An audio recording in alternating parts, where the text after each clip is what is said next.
नमस्कार बंधुरा।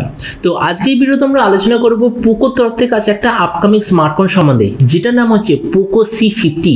और पोको C50 बोले स्मार्टफोनटा विभिन्न सार्टिफिकेशन साइटे अलरेडी एसे गेछे और आमार सोर्सेर तरफ थेके आमि एरकम खबर पेয়েছি যে এই স্মার্টফোনটা এই মাসে মানে নভেম্বর মাসের লাস্ট উইকে অবশ্যই ভাবে ইন্ডিয়া বাংলাদেশ এই সব জায়গায় লঞ্চ হয়ে যাবে। তো এই জন্য এই ভিডিওতে আমি আপনাকে পোকো C50 সম্বন্ধে সব ইনফরমেশন দেব। তো চলুন শুরু করা যাক। ভিডিওটা কোনো সময় নষ্ট না করে আপনি যদি গ্যাজেট ওয়ার্ল্ড বাংলা চ্যানেলে প্রথমবার আসেন আর বাংলা টেক ভিডিও ডেইলি দেখতে চান তাহলে গ্যাজেট ওয়ার্ল্ড বাংলা চ্যানেলটা সাবস্ক্রাইব অবশ্যই করে নেবেন। তো প্রথমত আলোচনা করব এর ডিজাইন সম্বন্ধে। তো দেখুন এই যে স্মার্টফোনটা জাস্ট সার্টিফিকেশন সাইডে এসে গেছে তার মানে এরকম নয় যে এটা ডিজাইনও সামনে এসে গেছে। তার মানে সেই দিক থেকে বলতে গেলে এই যে পোকো C50 এর পেছন থেকে ডিজাইন কেমন হবে এখনো পর্যন্ত এটার সম্বন্ধে কোনো প্রপার ইনফরমেশন নেই। তো এই স্মার্টফোনটা থিকনেস হবে 8.7 মিলিমিটার আর এর ওয়েট হবে 192 গ্রাম। ডিসপ্লের দিক থেকে আপনি পাবেন 6.7 inch HD+ 60 hertz IPS LCD display, যার সঙ্গে থাকবে 120 হার্জের টাচ স্যাম্পলিং রেট, 550 নিটসের brightness, 88% screen to body ratio, 20:9 aspect ratio. আর এই যে ডিসপ্লে নচ সেটা আপনি পাবেন ওয়াটার ড্রপ নচ। প্রসেসরের দিক থেকে বলা হচ্ছে যে এতে আপনি হয় হিলিও G25 অথবা হিলিও G37 এই দুটোর মধ্যে যে কোনো একটা প্রসেসর নিশ্চয়ই আপনি দেখতে পাবেন। ক্যামেরার দিক থেকে এতে আপনার থাকবে 50 আর 2 মেগাপিক্সেলের ডুয়েল রিয়ার ক্যামেরা, তার সঙ্গে 5 মেগাপিক্সেলের সেলফি। এই যে স্মার্টফোনটা আপনি টোটাল 3টে ভেরিয়েন্টে দেখতে পাবেন, যেটা হলো 2 32GB, 4 64GB আর 6 128GB। টোটাল 3টে ভেরিয়েন্টে আপনি দেখতে পাবেন। এর র্যামের কোয়ালিটিটা হবে LPDDR4X, মেমোরি কোয়ালিটিটা হবে eMMC 5.1 আর তার সঙ্গে অবশ্যইভাবে আপনার থাকবে 2+1 কার্ড স্লট, মানে যেটাকে আমরা বলি ডেডিকেটেড SD কার্ড স্লট। ব্যাটারির দিক থেকে আছে 5000 mAh ব্যাটারি, 10 ওয়াটের চার্জার। আর যে কানেক্টিভিটি সেটা হলো USB Type-C।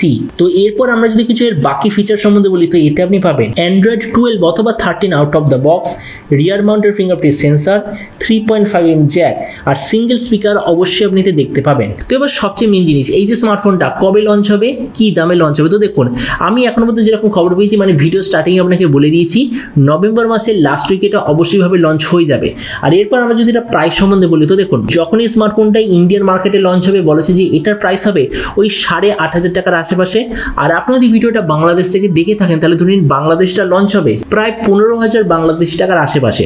তো এবার সব ভিডিওর মধ্যে এগুলোর সঙ্গে জানাবো এই যে স্মার্টফোনটা যে আসতে চলেছে আপনার কি এটা নেওয়া উচিত নাকি সেম প্রাইস পয়েন্টে এর চেয়ে বেটার স্মার্টফোন অ্যাভেলেবেল আছে। তো দেখুন আমরা যদি ব্র্যান্ডেড স্মার্টফোনের লিস্টটা যদি দেখি, ব্র্যান্ডেড স্মার্টফোন মানে একটু বেশি popular, for example Motorola, Samsung, আমরা যদি এইসব ব্র্যান্ডের স্পেসিফিকেশন দেখি তাহলে সেই দিক থেকে বলতে গেলে পোকো C50 স্পেসিফিকেশনটা অবশ্যইভাবে খুব ভালো, কেননা সেম প্রাইস পয়েন্টে এমন কোনো ব্র্যান্ডেড কোম্পানির তরফ থেকে ফোনে অ্যাভেলেবেল নেই যারা আপনাকে 50 মেগাপিক্সেলের রিয়ার ক্যামেরা আবার হিলিও G37 মানে এগুলোর কম্বিনেশন আপনাকে প্রোভাইড করবে। তার মানে সেই দিক থেকে বলতে গেলে ব্র্যান্ডেড কোম্পানির তরফ থেকে যদি ফোন নিতে চান তাহলে পোকো C50 অবভিয়াসলি সবচেয়ে ভালো। কিন্তু আপনার যদি টার্গেট থাকে কোনো এমন স্মার্টফোন ব্র্যান্ড না দেখলেও চলবে কিন্তু সবচেয়ে ভালো বাকি সব স্পেসিফিকেশন প্রোভাইড করবে, for example 50 megapixel camera, full HD+ display, 6000 mAh battery, 90 hertz refresh rate, এরকম স্পেসিফিকেশন যদি আপনার চাই তো আমার মতে মনে হয় পোকো C50 আপনাদের জন্য একদমই ভালো চয়েস হবে না।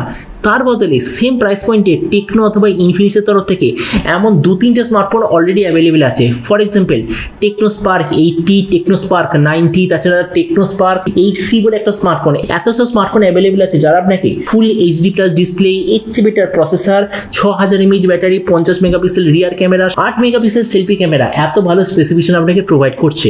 তার মানে সোজা কথা বলতে গেলে পোকো C50 বলে স্মার্টফোনটা তাদের জন্য সবচেয়ে ভালো যারা ব্র্যান্ডেড কোম্পানির তরফ থেকে একটা দারুণ স্মার্টফোন নিতে চান। কিন্তু যাদের টার্গেট হলো ব্র্যান্ডটা অত ভালো না হলেও হবে, মোটামুটি ব্র্যান্ড হলে হবে কিন্তু স্পেসিফিকেশন সবচেয়ে ভালো হতে হবে, তো তাদের জন্য পোকো C50 আমার মতে মনে হয় অত ভালো হবে না। তো এবার আপনি যে কমেন্ট আমাকে অবশ্যই জানাবেন এই যে পোকো C50 বলে যে ফোনটা আসতে চলেছে এটা স্পেসিফিকেশন থেকে আপনার কি মনে হয়, আর যে দামে এটা আসছে সেই দামে আপনি কি এটা নিতে চান নাকি অন্য কোনো স্মার্টফোন আপনি নিতে চান, এটা সম্বন্ধে নিচে কমেন্ট বলতে আমাকে একদমই ভুলবেন না। তো চলো দেখা হবে আগামীকালের একটা টেক ভিডিওতে। Till then stay tuned and always remember, think positive, be positive. Thank you.